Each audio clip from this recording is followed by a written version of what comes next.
Welcome to Native English Podcast. I'm your host, Michael Reed, coming to you from New York City. Today's episode is all about getting up in the morning. We'll learn useful vocabulary and expressions about waking up and starting your day, whether you're an early bird or you love sleeping in. These phrases will help you talk about your morning routine. Here is how today's episode works. You'll hear a story from Lucy at a slow, clear speed. She'll talk about her morning and how she gets out of bed. Pay attention to the words and expressions she uses. Then, I'll explain each one so you can use them in your own conversations. After that, we'll replay the story at normal conversational speed. And here is my challenge for you after this episode. Try describing your own morning routine. You can write it down or practice saying it out loud. Think about what time you wake up, how you feel in the morning, and what helps you get out of bed. Don't worry about being perfect. The goal is to practice and build your confidence. Ready? Let's get started.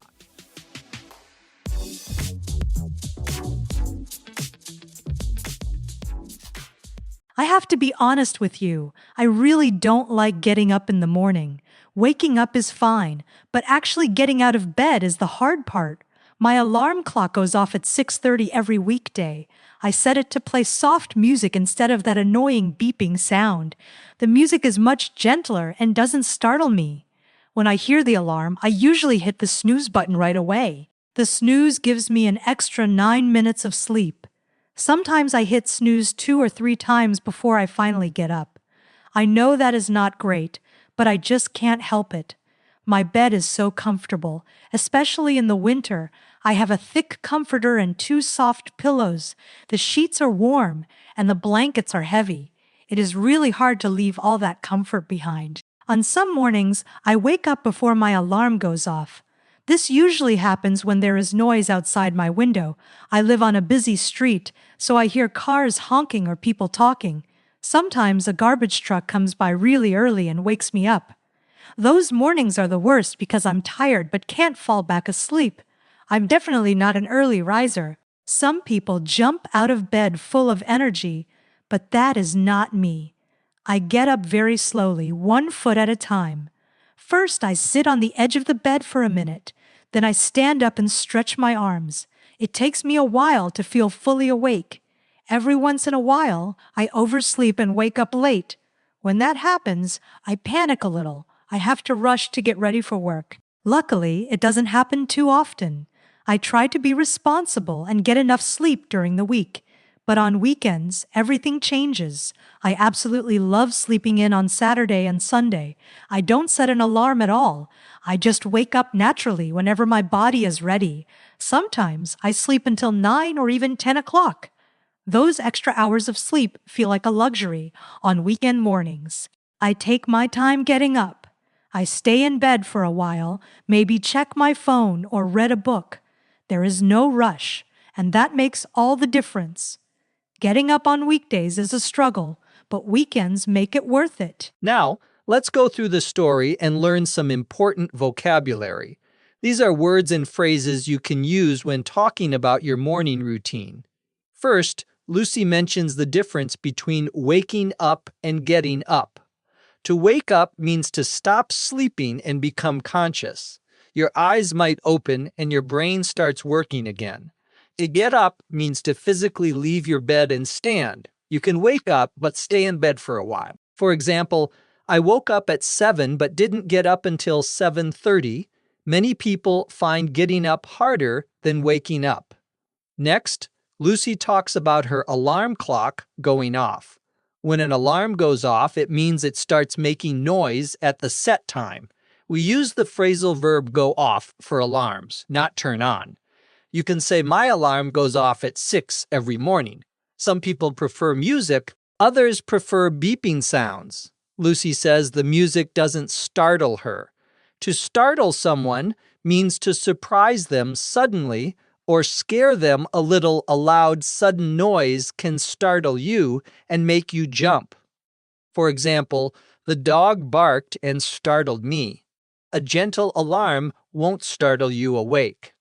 Lucy mentions hitting the snooze button. The snooze button is a feature on alarm clocks. When you hit snooze, the alarm stops temporarily and rings again later.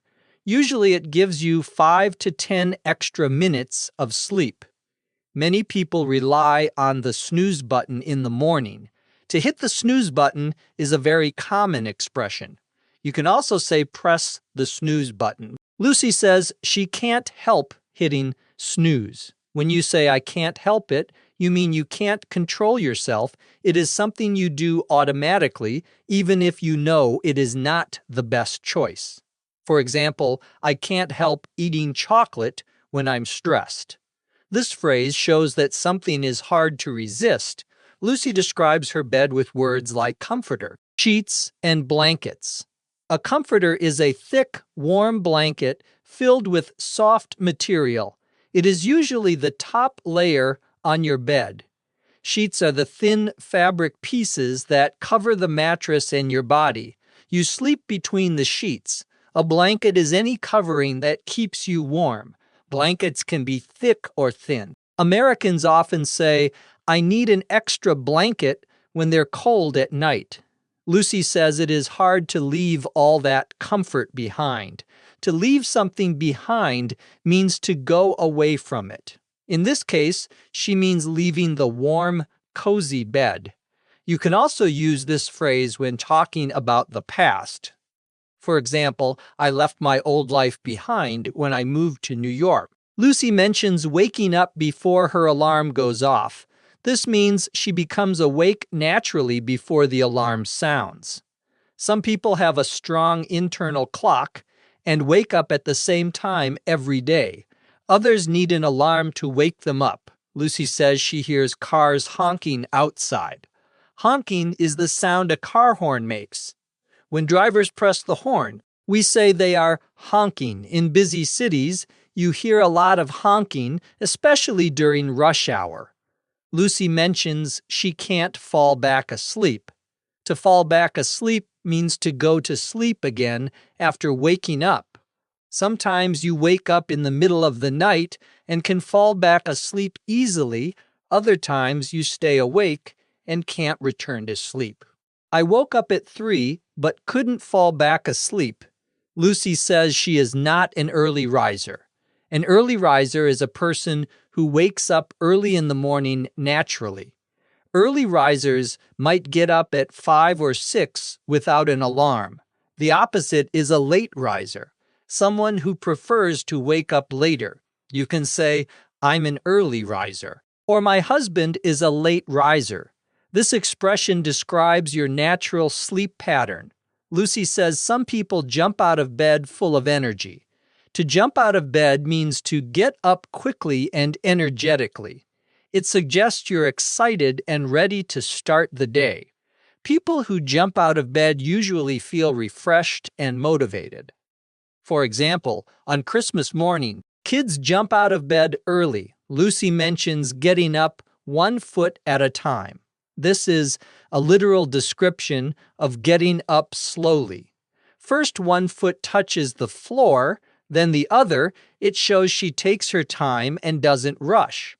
The phrase suggests a careful, gradual process. Lucy says it takes her a while to feel fully awake. To take a while means to require some time. A while is an unclear period, maybe 10 minutes or 30 minutes. Fully awake means completely alert and conscious. Some people feel fully awake immediately. Others need coffee or a shower. You can say, it takes me a while to wake up in the morning. Lucy talks about oversleeping. To oversleep means to sleep longer than you planned. If you wanted to wake up at 8, you overslept. Oversleeping can make you late for work or school. For example, I overslept this morning and missed my train. When Lucy oversleeps, she says she panics a little. To panic means to feel sudden fear or anxiety. When you panic, you might feel your heart beating fast. People often panic when they're running late.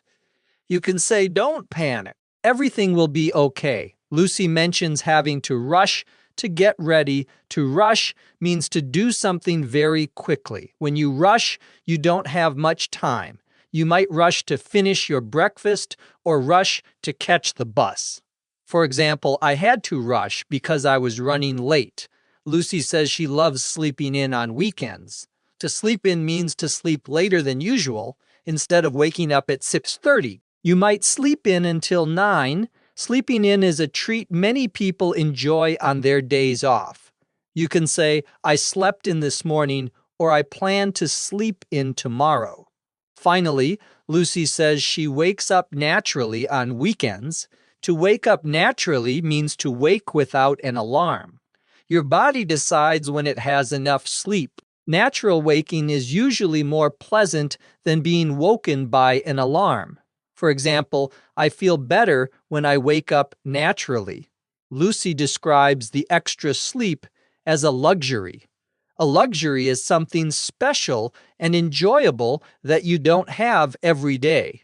Luxuries make life more comfortable and pleasant for many busy people. Sleeping in is definitely a luxury. These are the main expressions from today's story. Practice using them when you talk about your morning routine.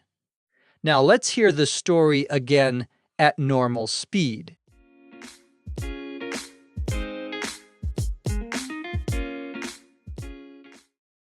I have to be honest with you. I really don't like getting up in the morning. Waking up is fine, but actually getting out of bed is the hard part. My alarm clock goes off at 6:30 every weekday.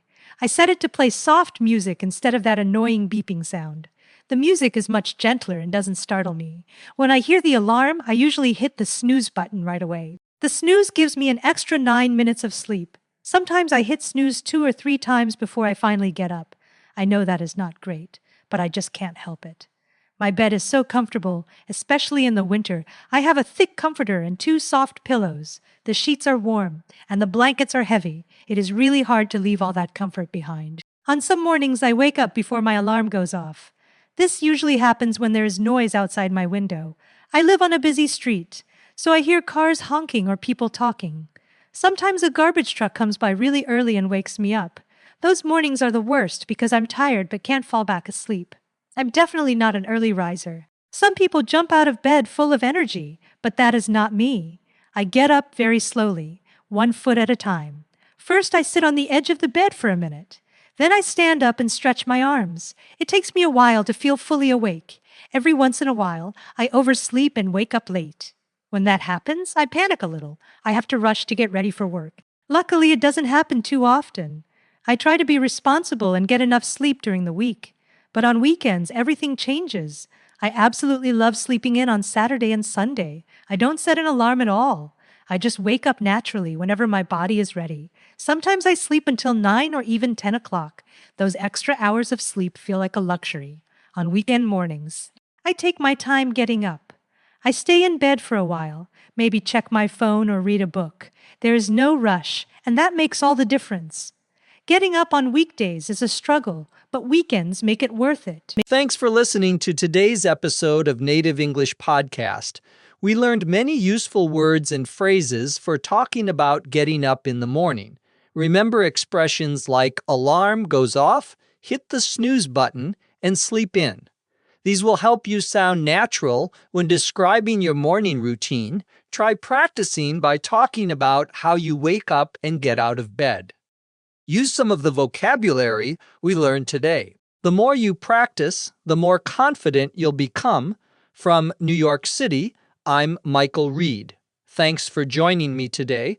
Keep practicing, keep learning, and I'll see you in the next episode. Take care and speak English every day.